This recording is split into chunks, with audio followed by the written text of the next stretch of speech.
If you could time travel to any historical event as an observer, what would you go back to and why? That's a good question.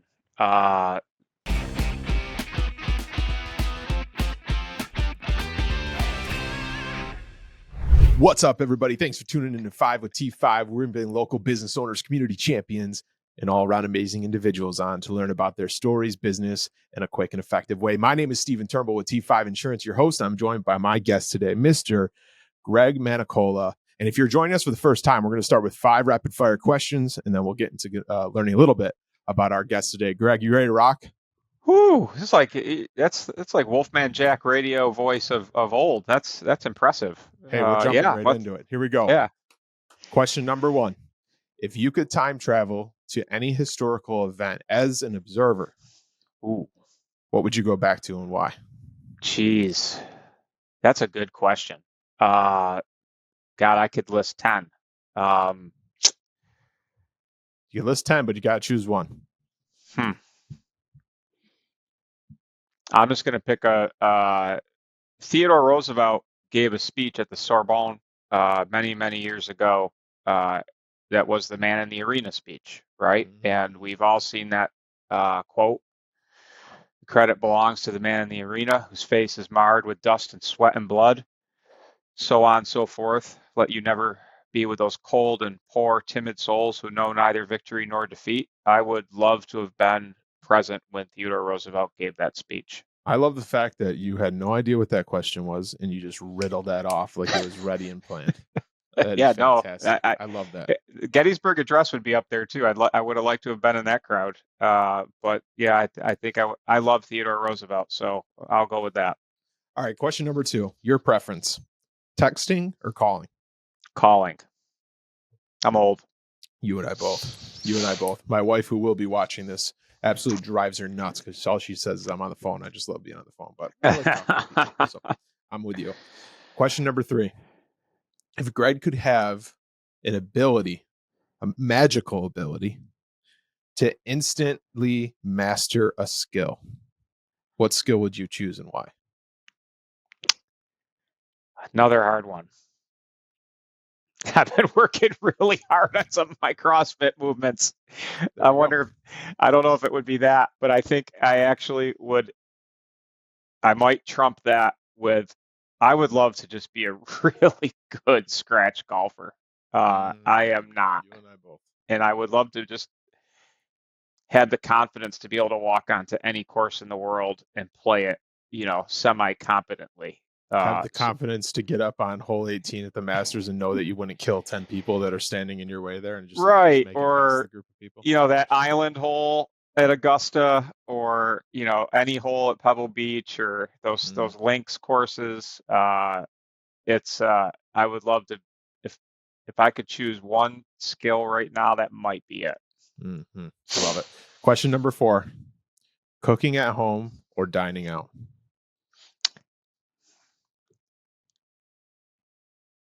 Well, I guess the question is, what's the question? You have to choose one. What is your preference? Cooking at home or dining out? What do you prefer? Cooking at home. But love it. A lot of thought went into that. Because I could give it a lot of different qualifiers and quantifiers. I mean, if we're talking, I agree. If we're talking, a special restaurant or a unique restaurant, like when I go down to visit my son in Manhattan, then I'll choose that every time. But if it's average, time and place, right? Yeah, exactly. There's something about a summer barbecue on your back porch on a beautiful day, or throw something on the smoker. Yeah.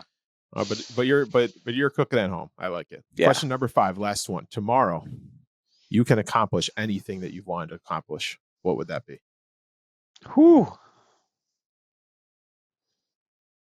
Anything. Give the people what they want, Greg. Good questions, my man. I'm going to go with the first thing that came to my head. Be able to play literally any instrument that I choose to pick up and play it well. I love that. That is good. Do you play any instruments now? I've attempted to learn guitar. Mm-hmm. It was a crash and fail. I would like to keep at it, but no, Yep. And See, I've got I'm guitar down to 4 chords. Anything off of that map, you won't find me playing. But I can do I the 4 am chords. incredibly impressed with anybody who can do that well. I don't have any innate ability there. Greg, right on the 5-minute mark, you hit it. Some have been 3, some have been Bang. 5.5. Right on the Bang. 5-minute mark. We're going to take the ladder of this 10 minutes here. Tell us about Greg. Who the heck are you? What do we need to know? Tell us your story, how you got to where you are right now, all of it. Let's see. Well, it's appropriate that I say I am a father of 2 because I'm 1 day away from going off to Penn State to see my youngest son graduate. So Amazing. my heart is filled with that at the moment and thinking about that a lot. So I have 2 beautiful boys. One, a proud University of Michigan graduate, hail to the victors, and another soon to be Penn State graduate. And they're both doing wonderfully. And that's a big part of my life. Married to a beautiful human named Sarah. She and I live just north of Rome in a little town called Lee. Besides the boys, we have 2 aging geriatric dogs who currently run our household. And for vocation, I am in my second career. I practiced law for a little over 20 years.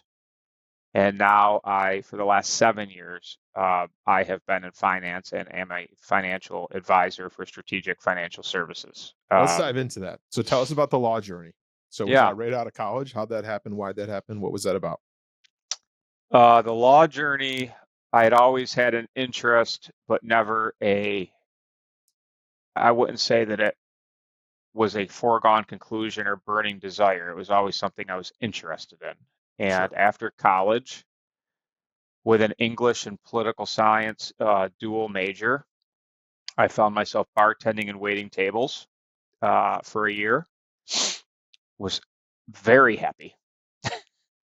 About perhaps one of the more fun years I've ever had down in Albany. But it kind of got to a point where I felt like I needed to do something a little more substantial, and still not sure if I did the right thing, but said I may as well take this exam and see if I can get into law school, which I did.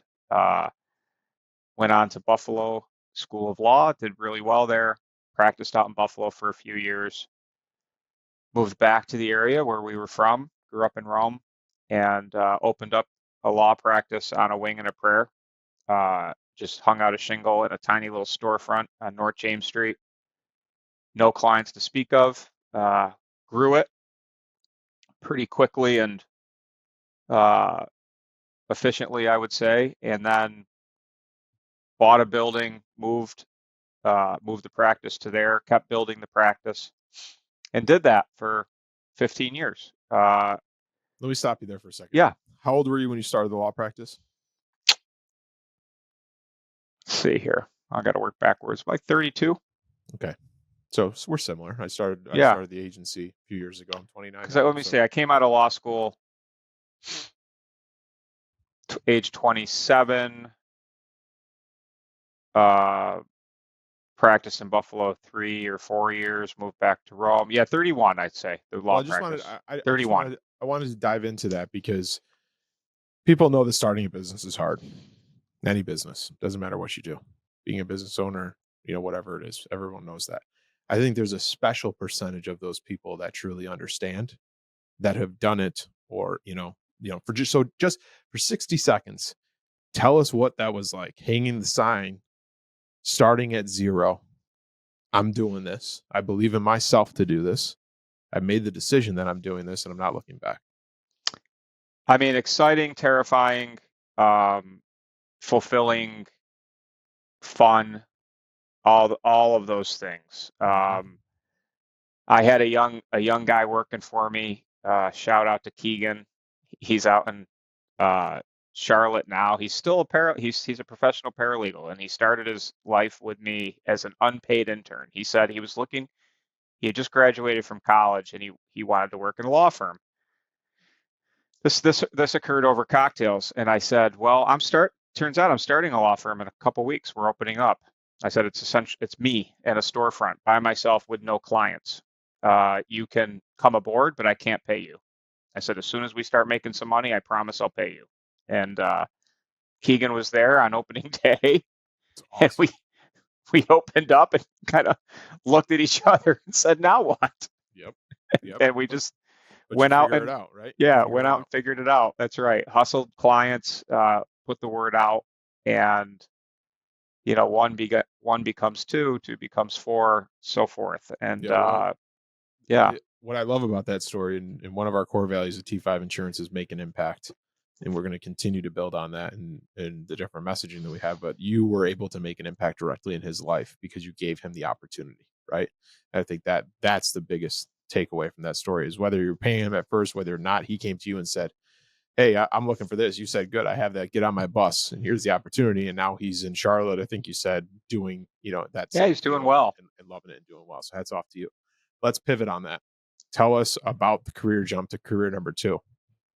And then let's talk about that a little bit. Sure. So uh, did I did various things throughout my legal career, and towards the end, I was practicing almost entirely in healthcare law, and I had merged my law firm with a much bigger law firm, and was working of counsel to them in exclusively healthcare law. And I liked it. It was challenging, but it felt like something was missing a little bit in terms of missing the individual service aspect to individuals. I was dealing primarily with large hospitals, and I missed taking an individual person and solving their problem or helping them get from A to Z. And I had had some clients in common with Strategic Financial. I saw that their paradigm and their approach to financial planning was considerably different than what I had seen from other financial advisors that I worked with as an attorney. Much more proactive, much more holistic, and really just a neat service model. And I kind of dug their vibe, and I had been practicing 20 years, and they said, would you ever consider a career change? And I said, you know what? Why not? I've made big jumps before. Why should I stop just because I'm older? I can always go back to practicing law. It's nothing that's ever leaving. They can't take my license away. I keep current on all of those things. So I made the jump 7 years ago, and it's been truly wonderful. We get to serve people. We get to help them live their very best lives. We take all aspects of their life, their budgeting, their financial planning, their estate planning, their insurance analysis, all of those things, and make sure that they are kind of up to snuff. And it's been really, really rewarding and fun. Greg, I want to ask you something. In this story so far, in this 13 minutes that we're in right now, you've talked to us about 2 separate times in your life that you bet on yourself, which I've done it once. And hopefully, knock on wood, this isn't even wood. I don't have to do it again. But to do it twice, there's obviously something in you. There's a drive there. There's a belief in yourself that you can do what you put your mind to. For someone that's listening to this right now, that maybe they've always wanted to start that business, they've always wanted to go back to school to get that degree to do something else, they've always wanted to change their life in a significant way that they believe is going to be a positive change, but they're just scared. What would you tell that person? This is what I would say, because I am a world-class worrier. I worry with the best of them, and I can anxiety myself into oblivion. But what I force myself to do is play out the worst case scenario. So when I'm really spinning, and I'm going to segue back to the point of your question, but when I'm totally spinning, how I get out of it is I take it to the worst case scenario. I'm like, okay, if this thing that I'm worrying about and obsessing about comes to fruition and it goes all the way to X, what's the worst that can happen? And oftentimes, the worst that can happen isn't even that bad. So why am I spending all this time stressing? Mhm. Going back Perspective. to, yeah, it is, and if you're going to awfulize about something, then allow yourself to also see what great thing could happen as well, right? So, Our mutual friend John Bartholomew, when I was just starting to discuss to my friends and a close friend that he is to both of us about, is T5 going to be a thing? He told me something I'll never forget of. Look at the worst possible thing that could happen. Look at the best possible thing that could that's happen, right. and look in the middle. That's probably what's going to happen, That's right. right? What's And the that's how I worst felt absolute about, outcome? yep. What's the best outcome? And then what's probably going to happen? If you look at that, it can clear all those fogginesses up, all those worries, right? I Yeah. think that's what you're trying to say. And when I made those decisions, like, take them one by one, when I first decided to go out on my own, I'm like, well, what's the worst that can happen? I'm going to open this practice, and I'm going to hope that I can garner some clients and make a go of it. If that doesn't happen, if nobody decides to come knock on my door, I've got a very nice resume. I'm very hireable. I'm very marketable.